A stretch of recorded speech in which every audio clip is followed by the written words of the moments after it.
Three bikers pulled up my driveway one afternoon, dust swirling in the sun, and told my wife she had 1 week to pack and leave orders straight from the HOA president. 3 minutes later, two of them were on the ground screaming for mercy, and the third had already fled.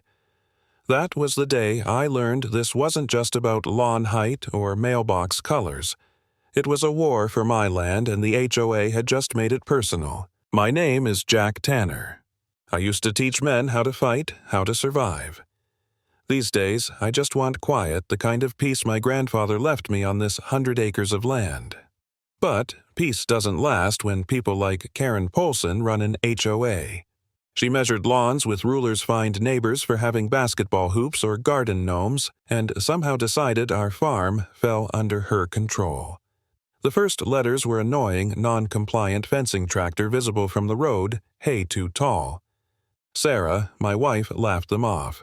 We figured if we ignored her long enough, she'd move on to harassing someone else. We were wrong. Karen was the barking dog, but her husband Frank was the leash holder. At HOA meetings, she'd rant and wave pictures of our barn on a projector, shrieking about property values. Frank stood in the back with coffee-soft smile on his face like a man trapped with a crazy wife.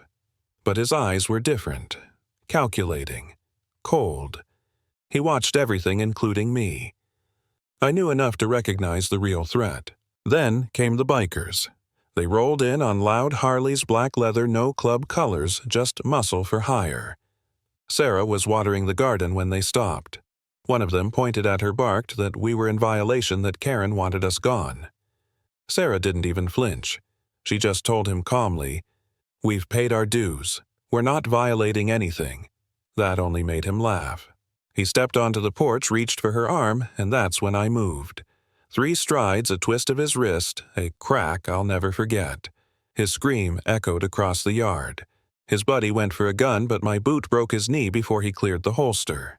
By the time Sarah hit stop on the recording, 2 grown men were in the dirt, begging me to let them crawl away. The sheriff booked them for trespassing and assault, but they never mentioned Karen. Instead, one muttered a name he shouldn't have, Frank. And in that moment, the puzzle started to make sense.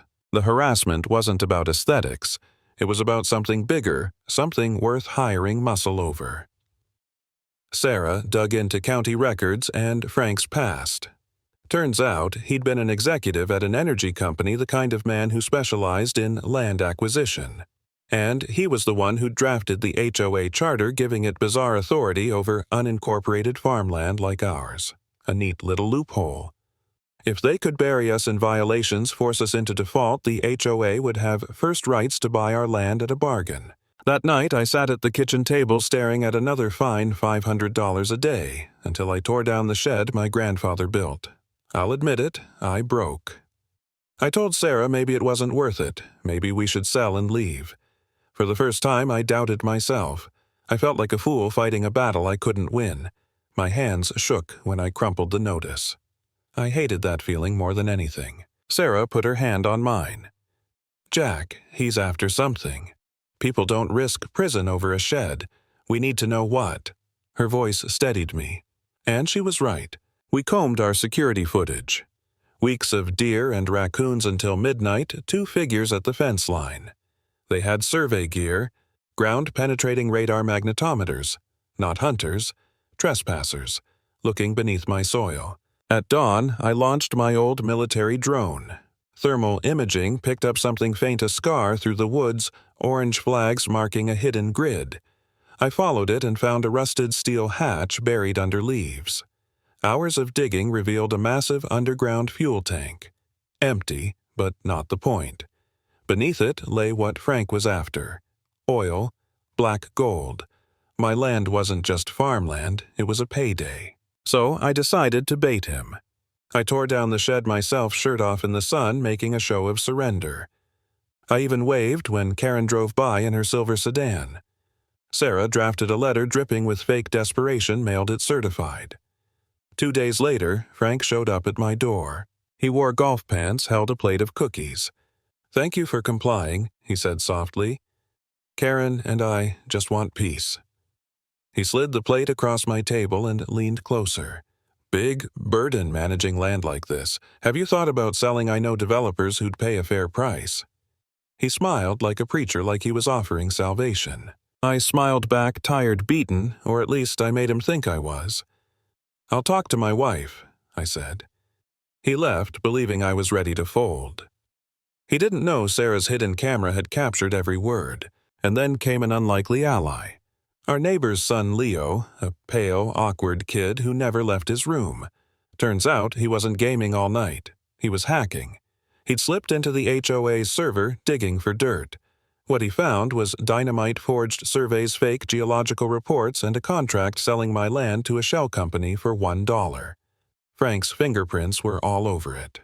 Leo showed up breathless, clutching a thumb drive like it was treasure. Now I had video of the assault, audio of Frank's proposition, and documents proving fraud, enough to bury them. The annual HOA meeting came a week later. The clubhouse was packed, neighbors sweating under Karen's glare. She stood at the podium, shrill as ever, calling my property a blight, demanding the board seize and sell. Her cronies clapped. Everyone else kept their heads down, afraid. I stood up. "I have something to say." Karen snapped. "You're out of order, Mr. Tanner." "Maybe. But you're going to want to hear this." I pressed a button on the remote. Her slideshow vanished. In its place, grainy footage of surveyors sneaking onto my land. Murmurs spread. Then, drone footage of the hidden hatch, the markers in the woods. Then, audio Frank's smooth voice over cookies suggesting I sell before the courts crushed me. The room shifted. People started whispering, glaring at Frank. His mask cracked just a little. And then, the knockout blow. Audio from the night of the raid, a mercenary's trembling voice. "Frank will kill you. Frank sent us." Gasps filled the room. The final slide showed HOA financial records, hundreds of thousands missing, funneled to Frank's shell company. Someone shouted, "That's our pool money." The room exploded. Shouts, accusations, neighbors demanding answers. Karen's face went white, her mouth opening and closing with no sound. She looked at Frank, horrified. He sat, frozen eyes locked on the screen. The clubhouse doors opened. The sheriff stepped in, deputies at his side. Warrants in hand, his voice boomed. "Frank Polson, you are under arrest for conspiracy, fraud, and aggravated assault. Karen Polson, you are under arrest for conspiracy and fraud." Frank didn't fight. He just slumped hands behind his back as deputies cuffed him. Karen sobbed, swearing she didn't know. The neighbors watched in silence as the Polsons were led out in chains, their reign of terror ending not with power, but with shame. And just like that, it was over. The boardroom tyrants, the petty fines, the threats, it all collapsed in a single night. The HOA that thought it owned me was dismantled, its leaders exposed for the criminals they were. I walked out of that clubhouse into the cool night air, the shouts of angry neighbors still echoing inside. My ribs ached. My hands were raw, but I'd never felt stronger. Frank thought he was hunting me. He never realized he was the one trapped all along. And here's the truth I learned: when bullies hide behind rules, when cowards use power to steal what isn't theirs. Sometimes the only answer is to stand your ground and fight back harder.